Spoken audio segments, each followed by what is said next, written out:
రైతు సంఘం రాష్ట్ర ఉపాధ్యక్షులు మల్లేడి యలమందరావు నా పేరు. ఈనాడు రైతాంగం తీవ్ర సంక్షోభంలో ఉంది. వ్యవసాయ రంగం గత సంవత్సరం ఖరీఫ్లో అధిక వర్షాలకు రైతాంగం తీవ్రంగా నష్టపోయారు. ఆ నష్టపోయినా కూడా వాటిని పక్కన పెట్టి మళ్ళీ బ్యాంకుల్లో అప్పులు తెచ్చి కౌలు రైతులు మరీ అన్యాయంగా బ్యాంకుల్లో అప్పులు తీసుకొచ్చేసి ₹2, ₹3 రబీలో పంటలు పండించడం జరిగింది. అయితే రబీలో ధాన్యాన్ని సేకరణకు మార్చిలో చేయాల్సింది ఏప్రిల్లో సేకరణ చేశారు. మొదట్లో బాగానే చేశారు, కానీ మే 10 నుంచి కూడా ధాన్యం డబ్బులు ఇవ్వట్లేదు. రాష్ట్ర వ్యాప్తంగా 1000 కోట్ల బకాయిలు ఉన్నాయి. ఇవాళ మళ్ళీ ఖరీఫ్ సీజన్ మొదలైంది. విత్తనాలు కొనాలి, ఎరువులు కొనాలి, రైతాంగం వ్యవసాయ కార్మికులు బతికించాలి. అయితే ఇవాళ ఈ రోజుకి ధాన్యం డబ్బులు రాకపోతే గత సంవత్సరం ఏ రకంగా వ్యవసాయం చేస్తారు? ఇవాళ మా రైతు ప్రభుత్వం అని చెప్తున్నారు. ముఖ్యమంత్రి నుంచి మంత్రుల వరకు మంచిదే చెప్పుకోవచ్చు, కానీ ఆచరణలో ఏం జరుగుతుంది ఆ రైతులకి అనేది ఒకసారి చూడాలి. అన్నదాత సుఖీభవ వేస్తామని చెప్పేసి సంవత్సరం నుంచి వేయట్లేదు.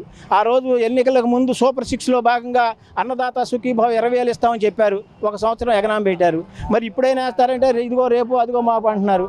అసలు ఈ శాశ్వత పరిష్కారం చూడాలి, వాళ్ళ తాత్కాలిక ఉపశమనాలు కాదు. ఇవాళ స్వామినాథన్ కమిషన్ ఒకటే చెప్పింది, మద్దతు ధరకు 50% మద్దతు. అంటే ధాన్యం 3,100 కొనాలి, అలాగే మొక్కజొన్నలు 3,100 కొనాలి, కానీ కొంటున్నారా వీళ్ళు 2,200. అంటే 700-800 లాస్కి అమ్ముకుంటున్నారు. పక్క రాష్ట్రాల్లో కేరళలో ఇవాళ ధాన్యంకి మద్దతు ధరకి యాడ్ చేసి ఒక 700-800 వేస్తున్నారు, కాస్త గిట్టుబాటు అవుతుంది. ఈ ప్రభుత్వం ఎందుకు చేయదు ఆ పని? ఇవాళ ధాన్యానికి లేకపోతే మొక్కజొన్నలకు కానీ ఎటుకైనా మద్దతు ధరలు చాలట్లేదని కదా స్వామినాథన్ చెప్పింది. అవి అమలు చేస్తామని మోడీ కూడా చెప్పాడు కదా.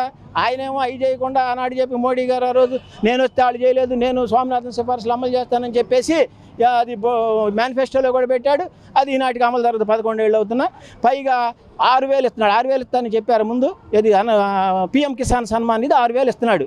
ఎందుకు 6,000? నెలకు 500, 12 నెలలకి 12,500 6,000. 500 వాళ్ళ ఇంట్లో టీకి సరిపోతాయా? రైతులకి టీ తాగడానికి సరిపోతాయి పొద్దున్నే. ఎందుకు ఇట్లా అవమానిస్తున్నాడు ఆయన మోడీ? అందుకని పేరేమో రైతు ప్రభుత్వాలు, చేసేవన్నీ కూడా రైతులకు వ్యతిరేక చట్టాలు తీసుకొస్తున్నారు. ఈ కార్పొరేట్లకు అనుకూలంగా వ్యవసాయ రంగాన్ని కూడా తీసుకెళ్ళడానికి చూస్తున్నారు. ఇవాళ సన్నకారు రైతులు మన దేశంలో ఎక్కువ, 80% చిన్నకారు రైతులు.